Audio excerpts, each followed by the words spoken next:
हरियाणा के 2026-27 के बजट पर आपसी चर्चा करने के बाद पानीपत के उद्यमियों और Haryana chamber of commerce and industry ने बजट को उम्मीदों को बढ़ाने वाला बजट बताया। उनका कहना है कि मुख्यमंत्री ने उनके साथ जो प्री बजट चर्चा की थी उन्हें इस बजट में शामिल किया गया है, बाकी आने वाला वक्त बताएगा। पानीपत के उद्यमियों और Haryana chamber of commerce and industry के स्टेट प्रेसिडेंट से खास बातचीत की है। पानीपत से टोटल टीवी के एसेट एडिटर देवेंद्र कथुरिया ने।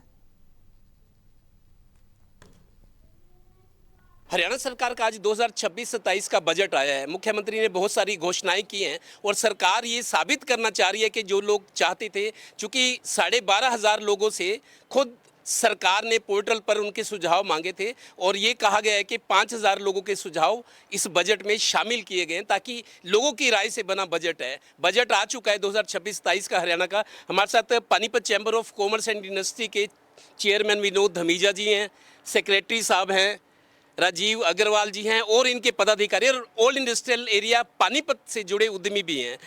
आप चेयरमैन हैं, चूंकि आप पे जिम्मेदारी ज़्यादा है, मीटिंगों में भी आप ज़्यादा जाते हो। ये जो बजट आया है कैसे देखते हैं हरियाणा का? देखो जी, पहले तो आपके चैनल के माध्यम से हम सरकार का और सीएम साहब का धन्यवाद करना चाहेंगे कि प्री बजट मीटिंग के अंदर जो है ना, उन्होंने हमारे सुझाव लिए थे, लास्ट टाइम भी लिए थे और इस बार भी लिए थे।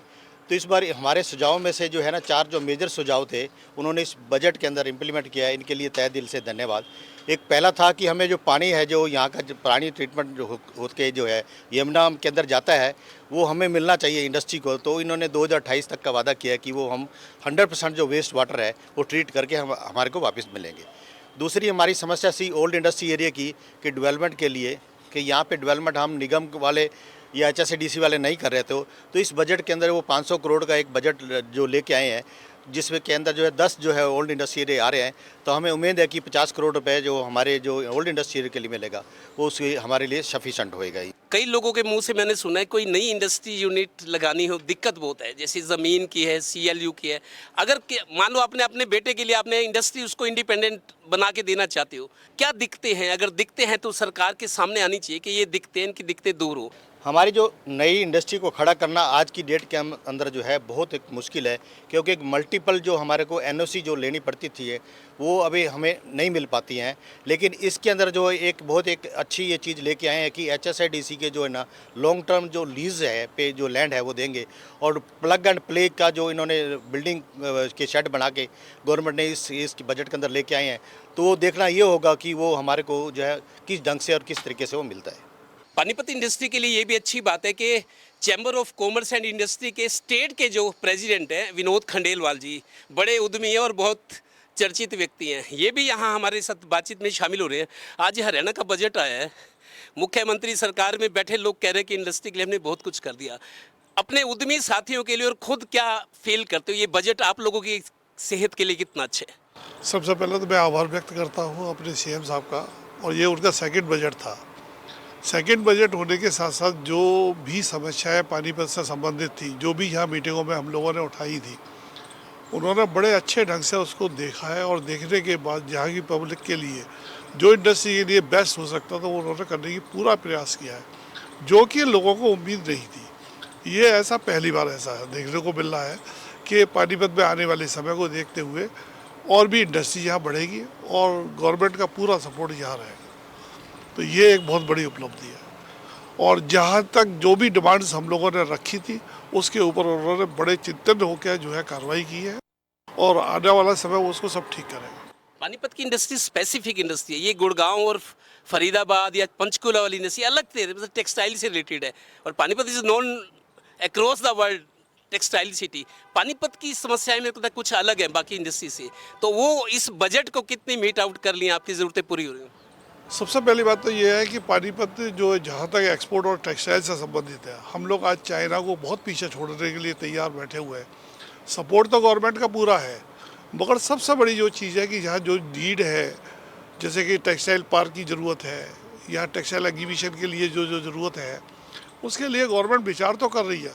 मगर मुझे दिखता है नक्शे पर तो पानीपत का नाम है, मगर ज़मीन पर लगा हुआ पानीपत का नाम शायद कहीं नहीं है।